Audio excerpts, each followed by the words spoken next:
Hi, welcome to another edition of Your Health Matters with Dr. Benjamin Bryant, Chief Surgeon and Chief of Staff at Conneaut Medical Center here in Conneaut, Ohio. And Doc, have you had any of that sweet corn that's out now? You know, my wife got some local corn that we had just a couple of nights ago. Best I've had all year. Isn't it amazing? Oh my gosh, incredible. This is the season. Yeah. So we're good for about another month and then it's gone. But Then it's gone. yeah, it helps compensate for this heat. Yeah. Man, it's been hot. It's been very hot. And I see you have a guest with you again today.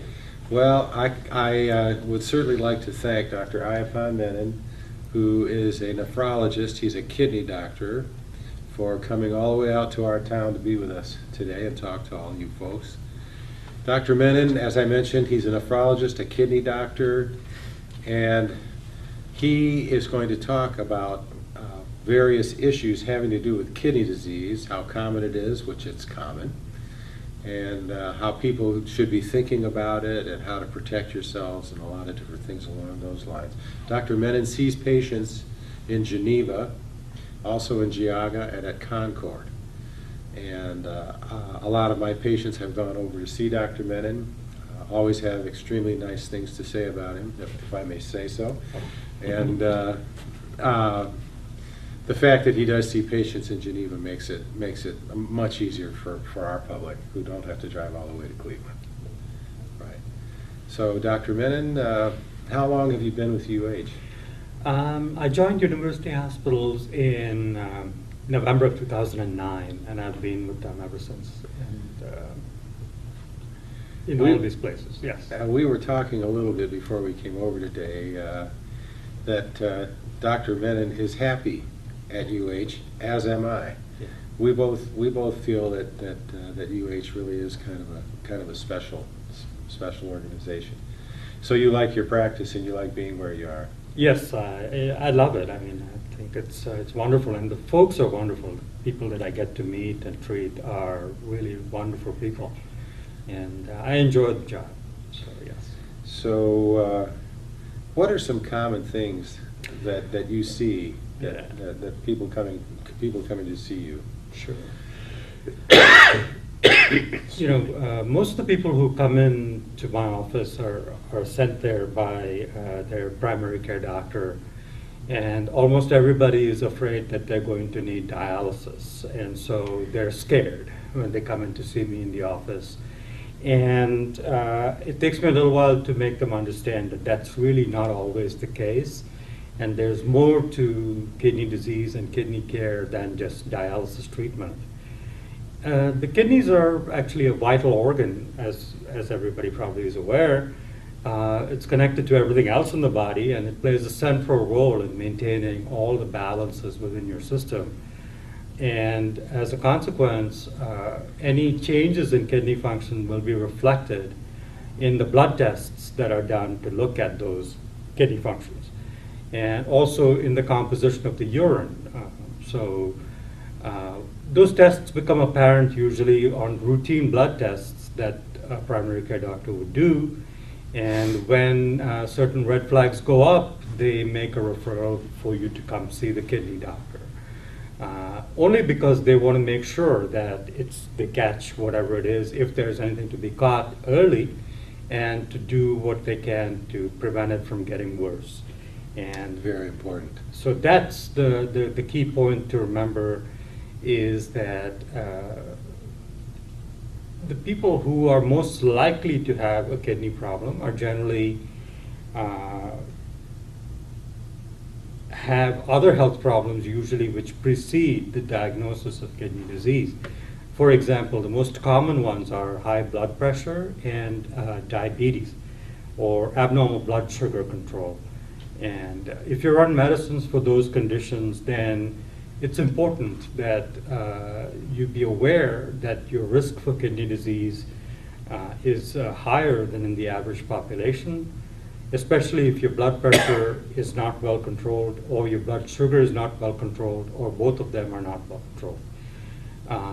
In these circumstances, when I see people in the office, usually we start out by reviewing what they've been doing with their life all this time before they came to see me, how well they've been taking care of themselves, how aware they are of what they might be having, which might lead to consequences in future. And once we've got to a place where I have a good history and I understand what the patient has been through, what surgeries they've had, and so on, I generally try to help you understand how to maintain your kidney function, at least at the present level when you come in, or get it to be better, or to prevent it at least from getting worse. And to do that, usually it involves controlling your the medicines that you're taking, take you off the medicines that you don't need anymore or are inappropriately dosed, to instruct you on certain lifestyle, certain habits that you might want to modify or do differently in your life, and regarding diet and habits that you might have acquired, like cigarette smoking or alcohol use and so on. And I'm not going to set rules. I don't usually set rules up, but I try to help you understand why these things matter and how you might actually be able to help yourself by making some simple changes to your life and to the things that you're doing from a position of more information, from a position of knowledge and power, where you have control over what's going on in your life. And that actually will improve your kidney function sort of in an indirect way. Often people already have heart disease, or they have other consequences when they come to see me, and we have to work with those limitations, but it all has to be addressed in one global way, in the context of your life.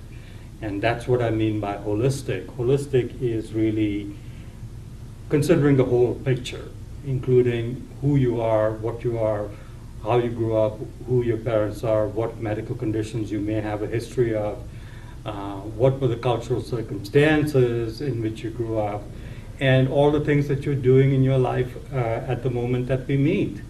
And any of those things that might be affecting your kidney function, which we can actually work on together. That's usually my approach. So if somebody comes in to see you and their primary care doctor told them, we looked at some of your lab values and we see that the kidneys are not functioning normally. And so they come to see you, depending on the circumstances, of course, there certainly might be a possibility that with the kinds of approaches that you're taking and the understanding that they get and so on, that the kidney function might actually improve. Yes, more often than not, that is the case. Because what we're looking at when we look at blood tests is like a snapshot of what's going on in your body at the moment that the blood was drawn. And that snapshot is only just that. It's just a snapshot. It doesn't give you the whole picture of what might have happened, what may happen in future, and so on. So looking at that snapshot, we have to put that in the context of your whole being, your whole body, everything else that's going on in your system. And when we do that, we get an idea of what might be causing those numbers to look the way they do, and then what we might do to actually change those numbers for the better, or at least maintain them at the present level and do whatever we need to do to prevent them from getting worse. So that's how I deal with the numbers with you. I would like to mention to people out there, again, you go to see your doctor and you have your blood drawn, and then at some point, you're discussing the results with your doctor. Make sure that you ask your doctor specifically, say, how's my kidney function? How's my kidney function? Right. And if you want to write this down, you can write down BUN. Actually, GFR. GFR is the best. Yeah, GFR and creatinine. And creatinine. Yeah, those are the two numbers that your doctors will often bring up with you. And the first thing I have to say is do not be alarmed. Those numbers are not etched in stone. They are variable, and often they only mean that that was the condition in your body at the time the blood was drawn. They are not etched in stone, so they can be changed for the better. Yes. But make sure that I just want you to know that you can ask about that. Yes. And because it may or may not be mentioned, and if it's not mentioned, you can say, was my GFR normal? Okay, was my GFR normal? GFR stands for glomerular filtration rate. That's kind of technical, Yeah. but that's a pretty good indicator of how well the kidneys are functioning at that moment. And so you want your GFR to be greater than 60, and you can write this down. And if you ask your doctor, was my GFR over 60? Yeah. They'll know that you know what to ask. That's And right. and then also you can say, what was my creatinine? Yeah. Okay, Absolutely. and that should be shouldn't be much higher than 1.2, would you say? Yeah, 1.2. Yeah. Yeah, for creatinine. That's just a chemical in the blood that gets handled by the kidneys, and if the kidneys aren't doing their job, that starts to increase. But make sure you ask your doctor about that. And then if they say, no, your GFR is great, your creatinine is normal, then you know it's okay. Yeah.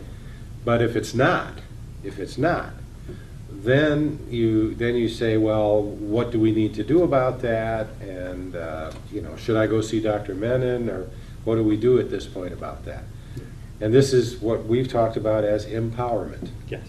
Where you're taking control and understanding what's going on with you and making sure that the right things are being done. Doctor, I know an elderly gentleman that in his 80s Mhm. was told over a year ago that he would have to go on dialysis, and he said, whatever happens, I'm not going to do this. Okay. And he refused to do it. Now, over a year, maybe almost a year and a half Mhm. later, Mhm.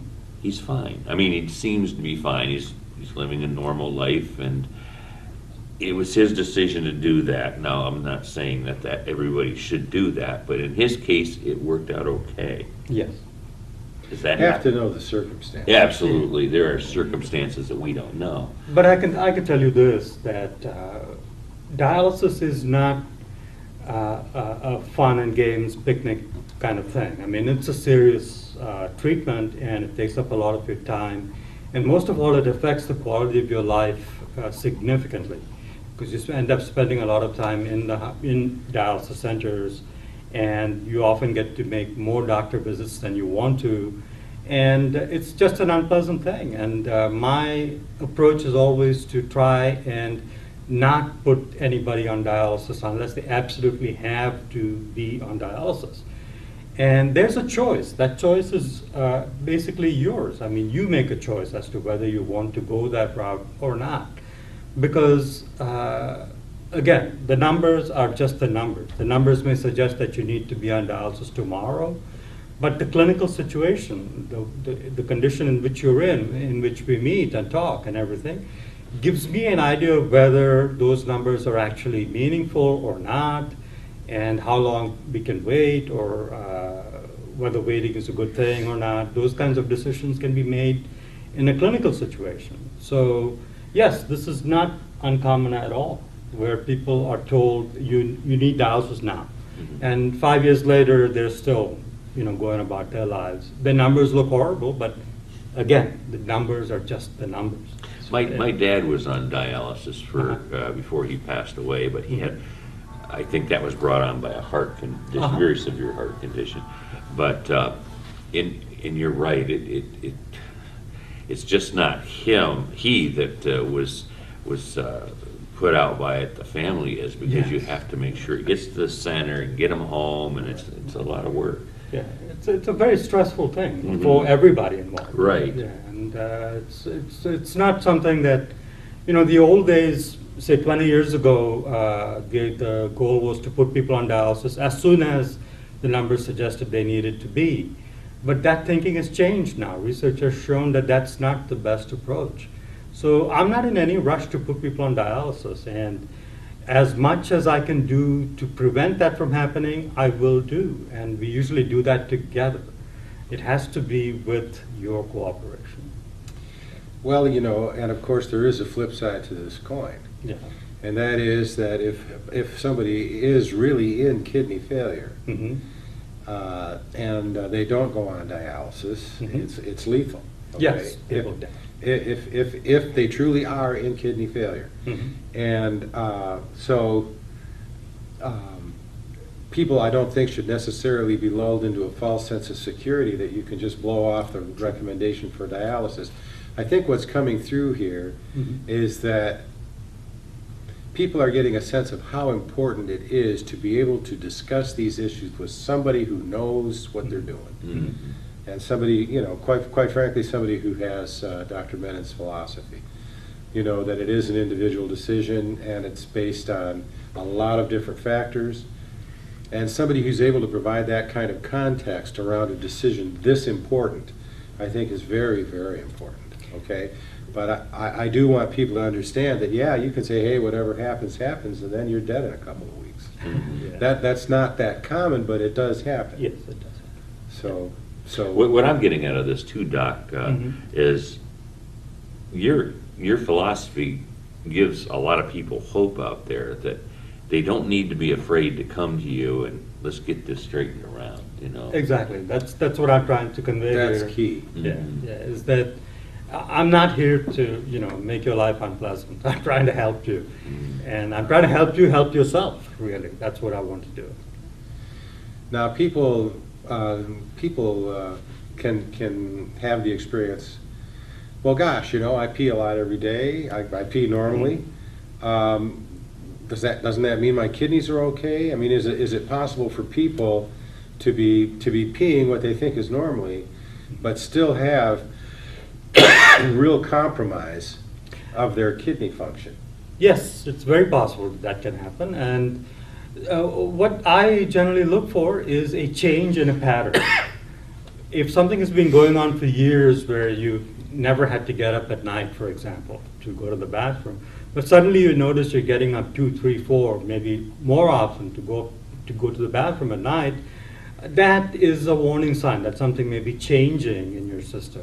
So what I look for is basically a change in pattern. Otherwise, the body is remarkably resilient, and you may go through life having significant kidney failure, not even be aware of it, and die from something else. So these things can happen. But no, those are not the ways to, there's nothing like a good conversation to find out where you stand. So that way, yeah. Yeah. What, I know that it's highly individualized, but what are some general kinds of things that you see that you're able to tell people, Mhm. to suggest to people that they consider? Mhm. You find somebody if somebody comes to see you and their GFR is 40, say, or 35, and maybe their blood sugar is not under the best control. Mhm. It's okay, but it's not great. Mhm.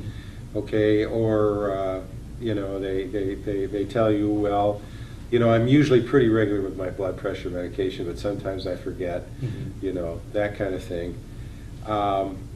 Or beyond that, just in terms of their lifestyle, things that people can, the kinds of things that people generally wind up doing Mhm.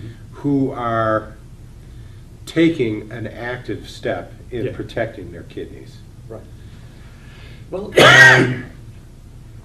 first of all, let me say a word or two about the risk factors for kidney disease. Are basically the two biggest ones out there are high blood pressure and high blood sugar requiring insulin or other medicines to control, and being overweight. Overweight generally is a common factor in both of these conditions. Now let me ask you. Yeah. Here's a hypertensive diabetic, Uh-huh. okay, Mhm. and they're careful, Mm-hmm. okay, and they stay on their medications, and their blood pressure is within a very acceptable range. Okay. And they're very careful about their blood sugar. Mhm. Their hemoglobin A1C isn't up very much Okay. at all, if at all. Okay, Mhm. so they're doing. What They they need have to these do. conditions, but they're taking it seriously, and they're doing what they should be doing. Mm-hmm. Is that protective of their kidneys? Yes, it is. It is, and it is very protective of their kidneys. And in fact, their kidneys will probably not suffer any damage if they do the right things. That's Yeah. important, folks. Yeah. The other thing is to avoid putting in your mouth anything that you do not know the origin of. And by that I mean over-the-counter medications, pain medicines, Advil, Motrin, ibuprofen, Aleve. All of those have the potential to cause direct kidney damage and also raise your blood pressure and therefore indirectly cause kidney damage. So I would be very careful with those. And the other things I want to do, or I like to see happen, are that you're taking only the medicines that you need to take. And especially the cholesterol-lowering agents, the statins, and so on. Those medicines have far-reaching effects, and those are beginning to be recognized now. And one of those effects is a change in kidney function that may result. And all these things need to be addressed. But the basic things that you can do to stay in good shape, to control your blood pressure, manage your blood sugar properly, not to gain too much weight, to eat sensibly, those are the basic things that will keep you out of the doctor's office and definitely keep you off dialysis. I have a couple questions. Yeah. There's advertisements on television now, legal ones. Ask your doctor. Yeah. And it says Nexium is not good, that you should not be taking Nexium because it can cause kidney damage, and that's for acid reflux. I Yes, believe. yes. Is that, have you heard anything? Yes, this is, you know, the things that most people are not aware of are that medicines like Nexium have they're very strong and very effective medicines, but they're not supposed to be used for more than about 6 weeks at a time. And most people have been on them for years. And the downstream effects of cutting off all the acid production in your stomach are slow but definite. And over time, you will have problems with many other parts of your body, including your kidneys. And those problems will eventually cause kidney failure or an inability for the kidneys to do what they would do otherwise effortlessly. So if you take it for 6 weeks, then you should be off it for Yes, 6 weeks? no, you should be off it, period. Is that right? Yeah, yeah. Well, now, yeah, here's a patient and they have reflux and the changes in the lower part of the esophagus, well documented. Yeah, okay? yeah. And they're taking it and it's doing a very reasonable job of controlling their symptoms. Okay. They know that they would like to go off, so they try, and immediately their symptoms come back. So what do we tell those patients? You know, these drugs cannot be stopped suddenly. They must be tapered off, and that means you start by cutting back. So start by taking one every other day instead of taking one every day or more than one every day. And then gradually, over a period of a month or so, you can taper back to where you're taking one a week or something like that. And then this allows your stomach to adapt and your esophagus and everything to reset to a new place where the symptoms will not appear again. So if you suddenly stop, it's scary because your symptoms will all bounce back immediately, twice as bad as they were before. So tapering them off is a key method in stopping them. The other thing is there have to be some changes in your lifestyle. I mean, you can't just take the medicine and do whatever else it is that you were doing that caused the problem in the first place.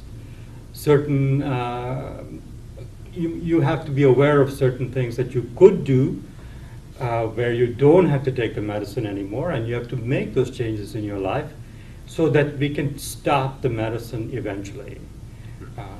So that's education. Somebody has to tell you those things, what to do and how to do them. So that takes time, and that's something that can be done effectively. Does a lot of people are told to drink a lot of water? Yes. Does that have any effect, a good effect for your kidneys? Yes, water is a good thing, first of all, and water is, in effect, it will sort of, quote unquote, flush your kidneys out and rather keep them from clogging up, if you will, to put it very simplistically. But The thing is, water is, your body is 70% water, and if you don't have enough water in your system, all the systems in your body are affected.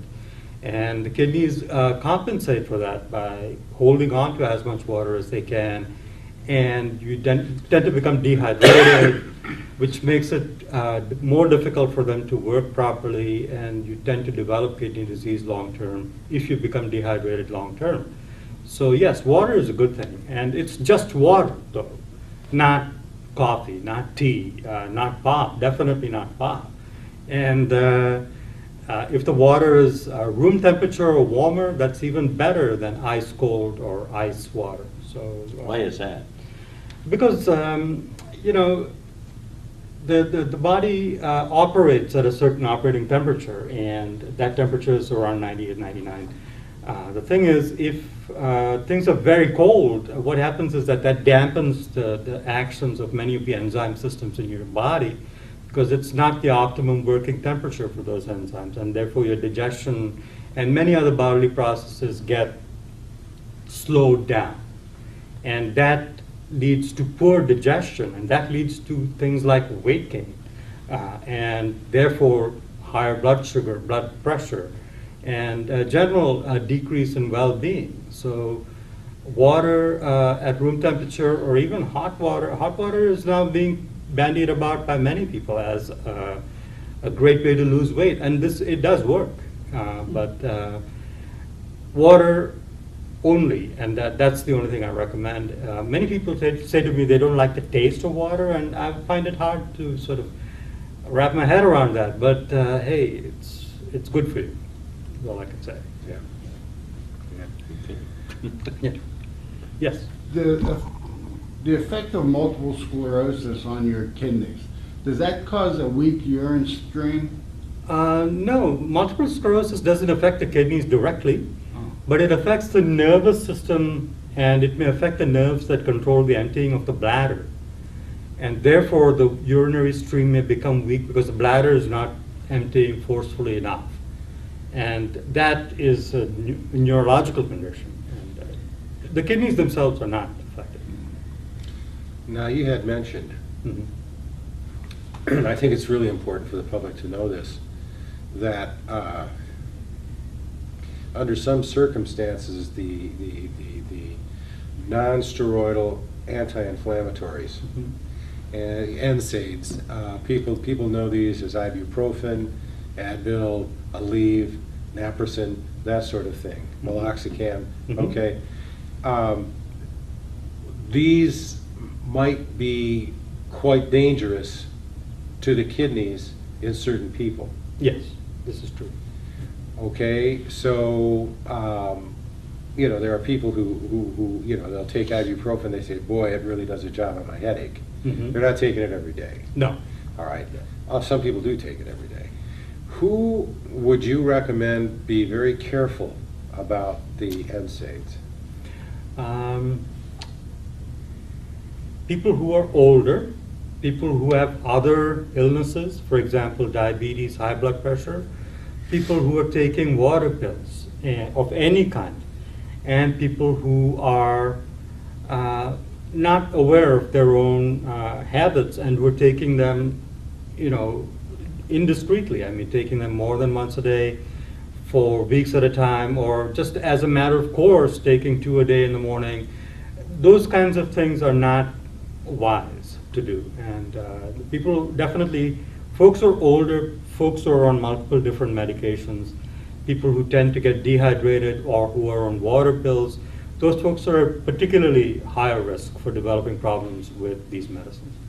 So these medicines can be directly damaging to the kidneys. Yes, in a variety of ways.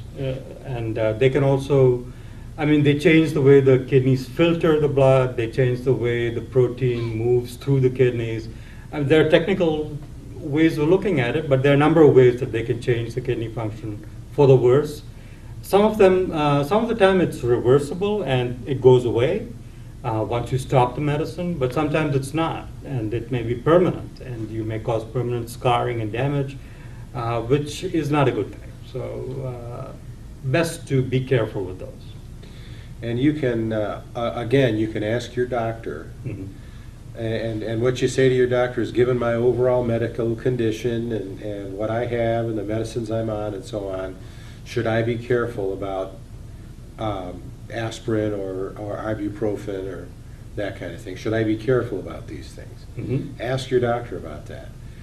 And certainly if you come to see Dr. Menon, he will talk with you about that. Yes, I always bring this up, and it's very often people are not even aware that they're doing this to themselves, and it's a very easy thing to change, and they change for your good. So that's why. Okay. Mhm. All right. All right. So I think people are getting the sense that this is not a scary guy. No. Okay? Not by any means. He's not a scary guy, and if you walk through his door, you're not walking into the dialysis suite. You know, that's not going to happen. That he is very, very strongly committed to keeping you off dialysis, if at all possible. Exactly. Okay? Yes. And that's really important to understand. You're going to see him not to get on dialysis. You're going to see him to stay off dialysis. Correct. Yes. That's the way to look at it. Again, remember to ask your doctor about your kidney function. Every time you have a blood test, how was my kidney function? You can write it down GFR. Mhm. You can write it down CR, which is short for creatinine. Yes. And you can and ask them about those numbers. And then if they're off, then it's certainly appropriate to ask your doctor, well, should I go and see Dr. Menon about this? They can also call directly at the office, I believe. I don't need a referral. That's right. Yeah. And absolutely. And we do mention this frequently on the shows. Dr. Menon's phone number is appearing, as you've seen, on this broadcast. You do not need a referral to go and see him. If you have any question about it, even if you don't have kidney disease, but maybe it was in your family and you're concerned about it, that kind of thing, if you go and talk to him, when you walk out of his office, you're going to feel a whole lot more comfortable than you did when you walked in. Thank you. Because you're going to understand a lot better what's going on. You're going to know what applies to you specifically, Mhm. the kinds of things that you can do to keep your kidneys healthy. And the other thing about it is this: for people who do have kidney disease, Mhm. you know, and now they're aware of it, and they know that they have chronic kidney disease. They're at a stage 3, stage 4, okay, and it is, despite everything that everyone does, it is possible Yes. that they can wind up requiring dialysis to stay alive, Mhm. okay. Mhm. Under those circumstances, you've got somebody who knows you, okay, who you have a relationship with, who knows what's going on in your life and how this is going to affect various things. And if that time comes where you have to take that step, then Dr. Menon would be ready to take that step with you to manage that for you in a way that's the best fit Mhm. for your life. Yeah, exactly. So there's a lot of reasons. So don't, if you're going to go see the kidney doctor, don't be scared about it. Okay? Okay. All right. Doctor, we really appreciate you taking the time Yeah, and it's trouble my to come pleasure. all the way It's out my here. It's great. It's My- great for our town to see you again. And Thanks. Thank you. please, everybody, don't hesitate. If you have any questions along these lines, call Dr. Menon's office and they'll take care of you. Excellent stuff today. Really, really educational. At the next show, Dr. Bryant, who was the last show, we did question and answers from the public out there, and we've got a lot of good reviews from that. Being able to ask the doctor questions and he answers them in his terms here, and we're going to do it again, I believe, the next show. Yeah, the next show in 2 weeks. Pat had told me, so you submitted the questions to Pat. Really appreciate it when you do that. He's a contact point, and then he gets them over to me. There were so many questions that we only got about halfway through last time. Right. So we're going to probably finish up with those questions on the next show in 2 weeks. Excellent. Excellent. All right. We'll be seeing you down the road, and remember, number one, your health matters. That's right. We'll be back in a week.